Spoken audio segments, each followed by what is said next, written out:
Welcome back to Definitely Not Definitive. I'm Ken. And I'm Bethany. And we're just a rambunctious couple in love that loves reacting to some RWBY. Hell yeah, we do. So this is RWBY Volume 5, Episode 8. And we're just going to go ahead and get started. Yeah. All right? Because last episode left on a cliffhanger, so, we need to see what's coming next. yeah, I kind of want to see that guy get his ass kicked again at the gate. All right.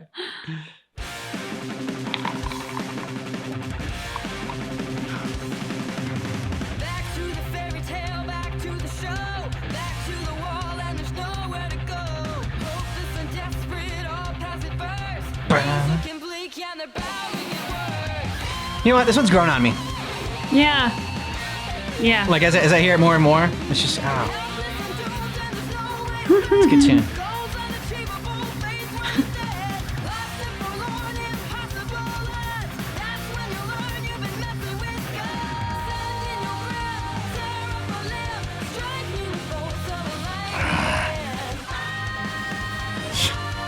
You growled. Just douchebag. No, it's an insult to douchebags. It's worse. Those two twats. Yeah. They're like weenies.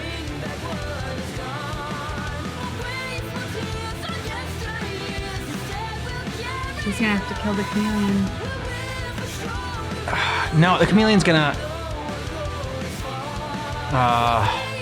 the last second. Come on their side. I hope so, because the alternative is she's gonna have to. Yeah, well, because otherwise it's gonna kill her family. Yeah.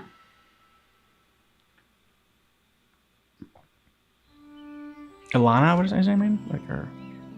Ilya? Ilya, maybe? Yeah.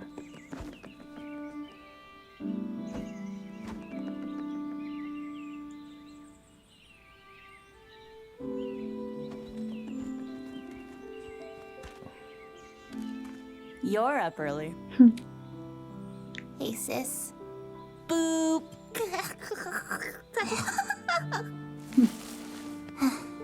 What are you doing up? Can't fall back asleep. Me neither. Well, fortunately, coffee exists. Hmm.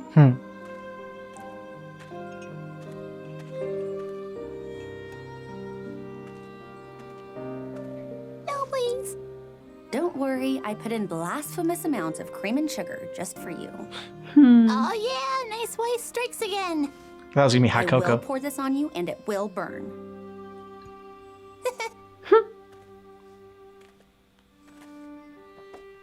Can't believe we're actually in Mistral. That's what you can't believe? Well, yeah, and all the other magic and stuff. But okay, you know what I mean. I honestly wasn't sure if I'd ever see you two again. Well, here's to defying expectations. Sucking that coffee down, Ruby. For not liking it. I just wish Blake could be here with us. I'm a little worried, but she'll be Yeah. on caffeine. Yeah, well, she made her choice. What's that supposed Ouch. to mean? Yeah. I mean, she could have been here if she just stuck around. It's no big deal, though. We'll be fine. Ooh. Don't you want her here? Why would I want her here? Ouch. Are you still mad at her for leaving? Oh, whatever gave you that idea, Ruby? No, I'm totally fine. I'm great. Okay, calm down. Don't tell me to calm down. Whoa, Yang.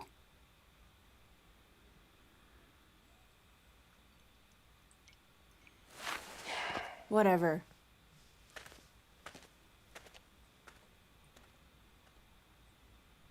Well, that's gonna take some work. Yep, and the super happy fun times are over. Hey, Blake! You ready to go? Be right there.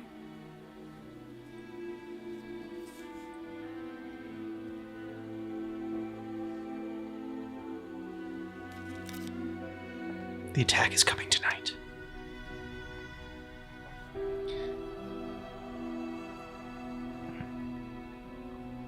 What?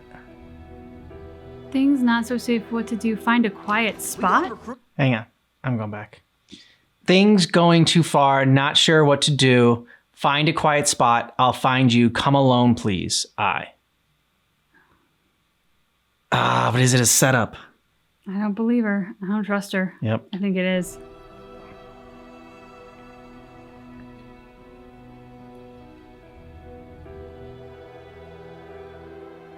We going recruiting or what? We've got the entire nocturnal section to hit up. You okay? Yeah, I'll meet you there. I need to take care of something first. You should tell someone. Yes, you Blake. definitely should. You can trust Sun.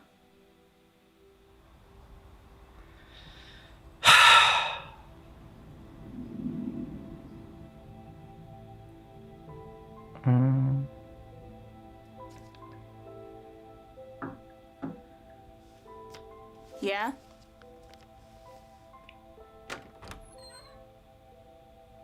Look, Ruby, I really don't want to talk about it, okay? Can you just leave me alone for a bit? Good call, beautiful. Oh. Hey, Weiss. Did you need something?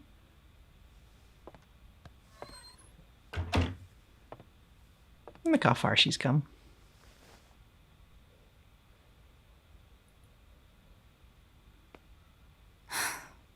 I know she's our teammate, but I'm not just going to change my mind. I'm sorry, I don't think you know what it's like to be left. You have a giant family, recitals to perform at, dinners to attend. I didn't have any of that. It's not all it's choked My up to be for mom her. left me. Ruby's mom left too. Ty was always busy with school and Ruby couldn't even talk yet. I had to pick up the pieces. I had to keep things together. Alone. You gotta grow Weiss, up if fast. you have something to say, then say it. She just wants to listen, maybe. When I was 10, my dad finally admitted to my mom that the only reason he married her was for the family name. It was actually on my birthday. He missed the big dinner. She got mad. He finally snapped. I think she already knew. Looking back, I think I knew too. But hearing him say it finally pushed her over the edge.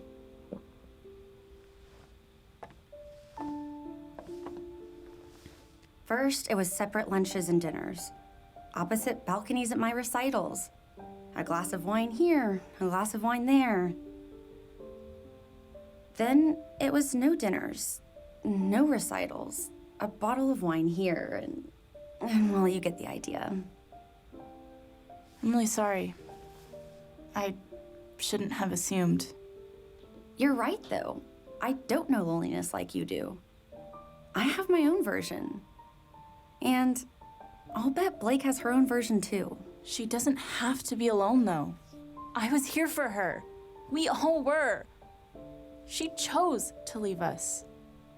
Why do you Sure, think she had a did reason, though. that? Yep. The entire time Blake was at Beacon, she was afraid to open up to people. She tried to keep her past separated from us. She tried to protect us. Eventually, those walls she put up came down. And the moment they did, the one thing she was afraid of actually happened. The universe proved her right. No one blamed her for anything. If Is that she had the just point? talked to us, She she did. would have known that. How could I be there for her if she doesn't let me? What if I needed her here for me? Could have been a stalker like Sun. I know it's not easy. I wish she hadn't left too. The only thing we can do now is be there for her when she's ready. When she comes back. If she comes back. She will. Yang, you, Ruby, and even Blake are more like family to me than my brother or even my own father. I would do anything for you three, and I'm willing to bet Blake feels the same way. So, when she's ready, I'll be there for her. And I know we're not as close, but I'm here for you too. Way to go, Weiss. I know. Is Everything okay? Yeah, it is.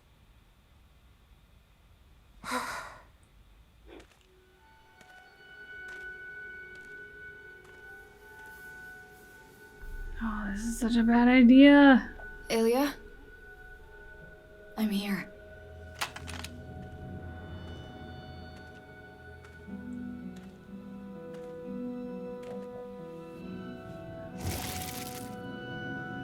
Ilya, I know you're scared, but you don't have to be. My family and I, we can keep you safe. I'm sorry. Yep. You can make it up to me by helping us stop Corsic and Fennec. No, No. it's too late. I'm sorry.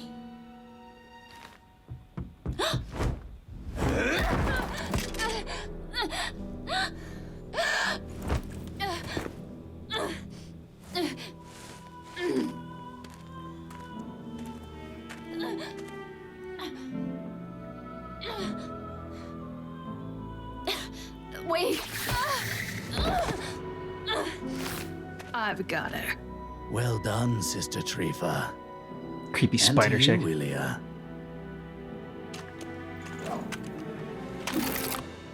Ilya! What are you doing? I tried to warn you, Blake. I'm sorry. Don't tell me you're sorry. But I am. Bullshit. I am sorry it has to be this way, but you and your family are holding the Faunus back. Because we're trying to protect people? In what world do you live in where attacking the innocent is the right thing to do? The same one as you. There's no such thing as innocent. There's no right thing to do, only what's best for us. There's the humans that still hate the Faunus, and there's the others who stand by and let the hate happen. But you know what snuffs out hate? Fear. I don't like hurting people. Yoda would disagree with you. But I'll tell you this. It's gotten us results. Yeah. Look where it's gotten you.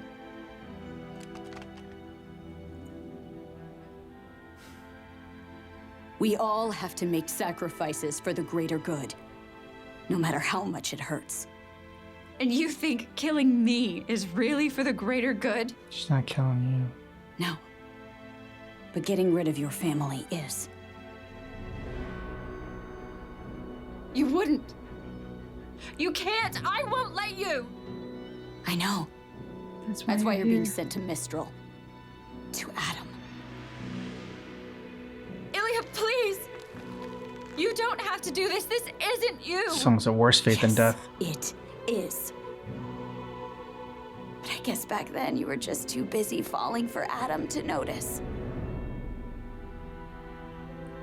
Jealous much? I was Jeez. always jealous of the way you looked at him. There you go. I wanted you to look at me that way. But we can't always get what we want. Yuma, with me. You two, get her to the docks. Let's go, traitor.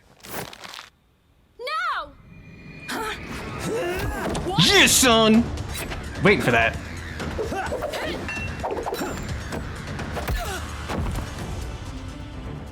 Thanks for the backup. Thanks for the invitation. You okay? Good job. No. You heard Ilya. My family's in danger. Call the police and let's go. Right. Come on, Mom, pick up. I think she's got her phone. Facing the wrong way. Yeah. Yeah. Backwards. Get down!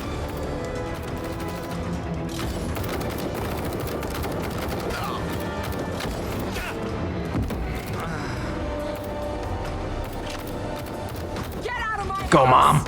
Gear up!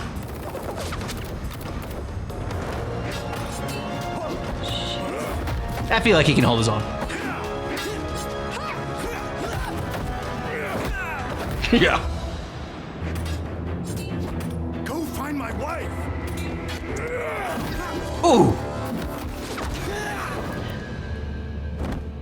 Shit.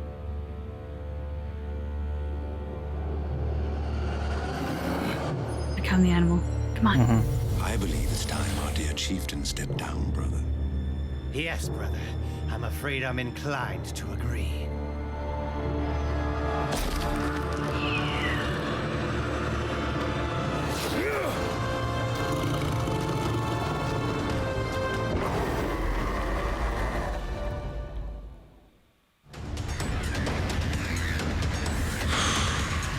Damn.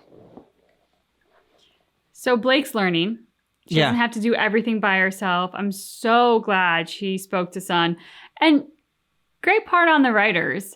Yeah. To make us believe that she was foolishly going into this alone, that Blake, the loner who takes it on her own shoulders all the time, hadn't learned anything, juxtaposed to everyone else who we've just seen in an episode has grown so much.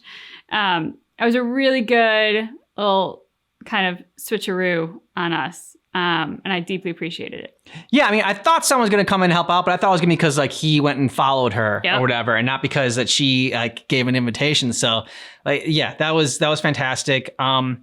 This is also a great showcase of like how a lot of times we don't take the advice of some of the people that like are closest to us. Like Ruby would come in there and give that speech to Yang usually. And she was like ready for it. She was waiting for it. And like, she was going to tune her out. It's like so much easier to like to tune her out and just be like, okay, that's just Ruby. She's just, you know, like always optimistic and always looks at the brighter side of things, but like she just doesn't get it. So to be able to hear it from Weiss, who, you know, I mean, like they obviously are close and they had a big, like they hugged and everything and they obviously missed each other a lot. But like, I mean, Weiss even kind of admitted that, you know, like they weren't like the closest. But so for her to give that advice, it like hit more, I feel like with Yang. And that's just the way it works sometimes, you know. You're able to hear the message clearer when you think that the person giving it to you isn't like biased in some way, as like far as like, and normally the bias is that they love you so much and they like look at you like in such a high regard, and they, you know, they care about you and they obviously want the best thing for you, but like you're just not able to like to hear it from like then from somebody else that maybe isn't as close. I also think the way that Weiss went about it was absolutely brilliant. Yep. She came in, she sat down, she didn't say anything, she just waited. She knew all of it was going on in Yang. It was all bubbling up to the surface. It was all just kind of festering there. So all she needed to do was sit and wait. And she did.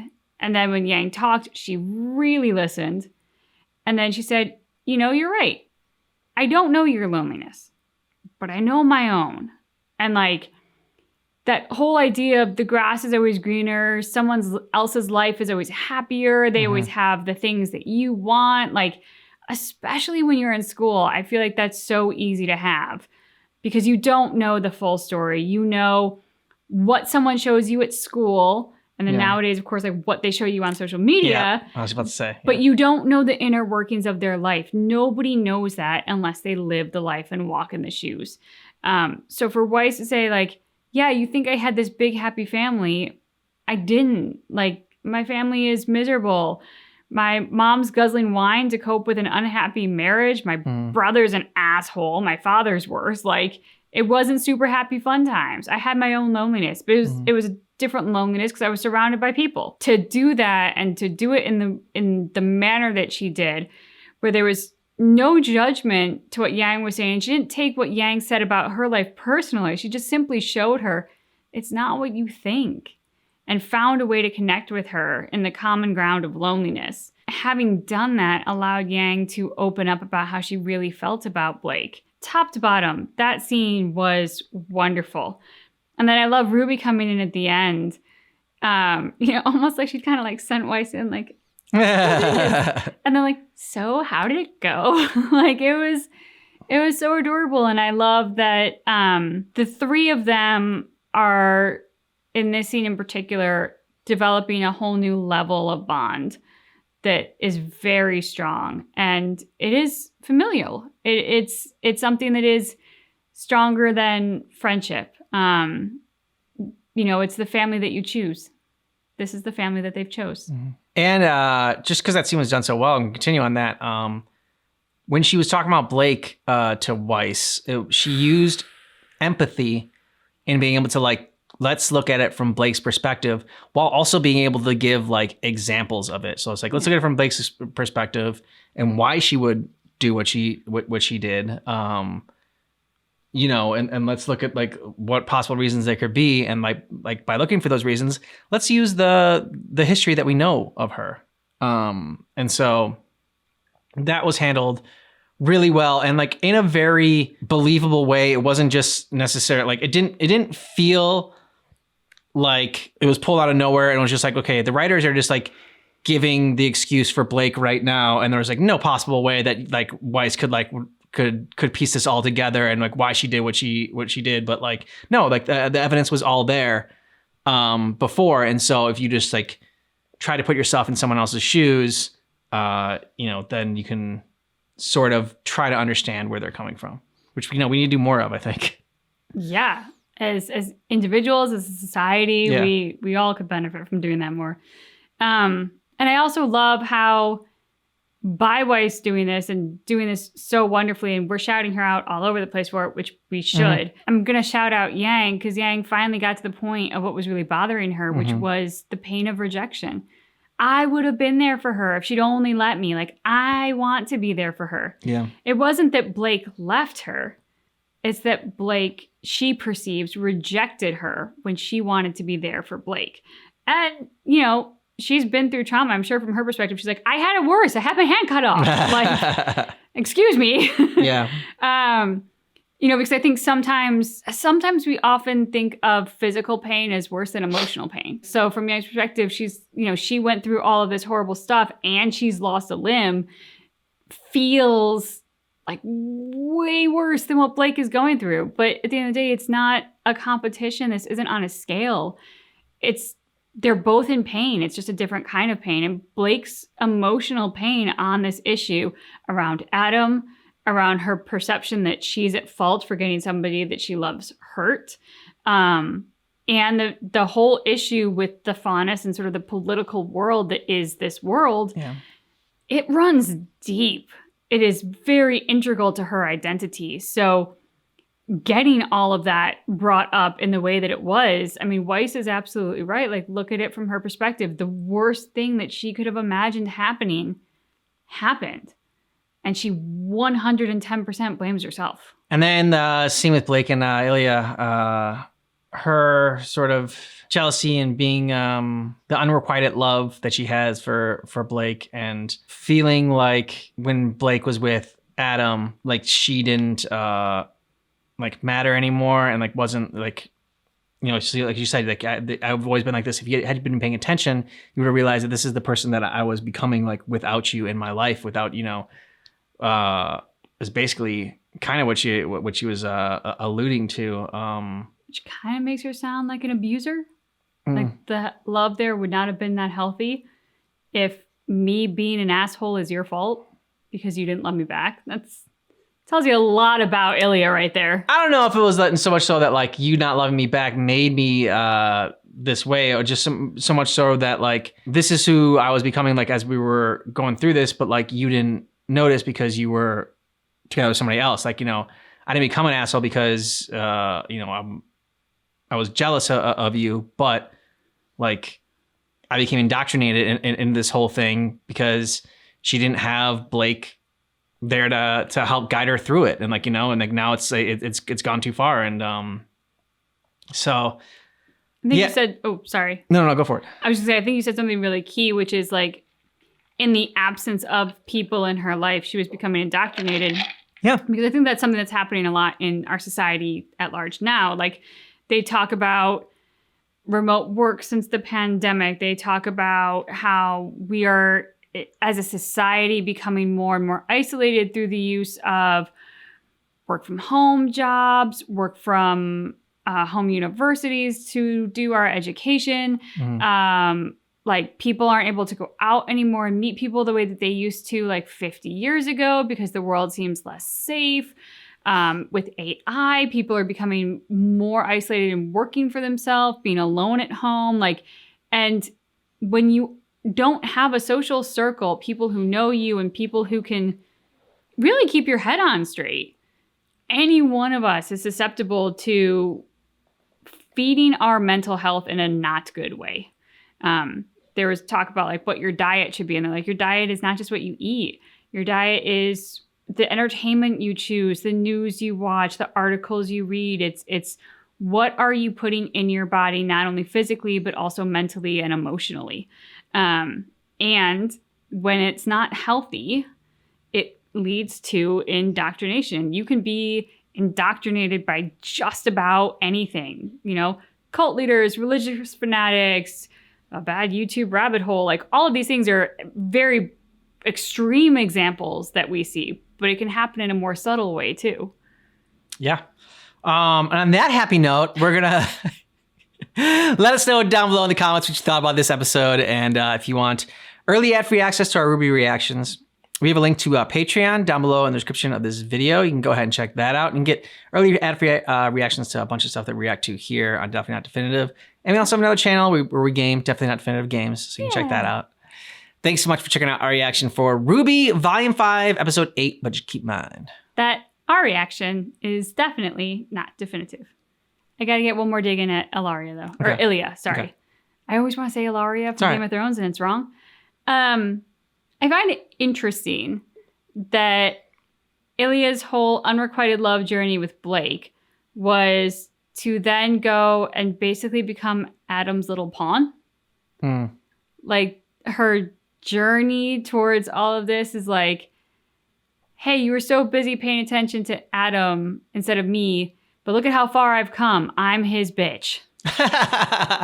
Like, it doesn't speak well for you, Ilya. Like, you're not making a good case for yourself, is all I'm saying. True.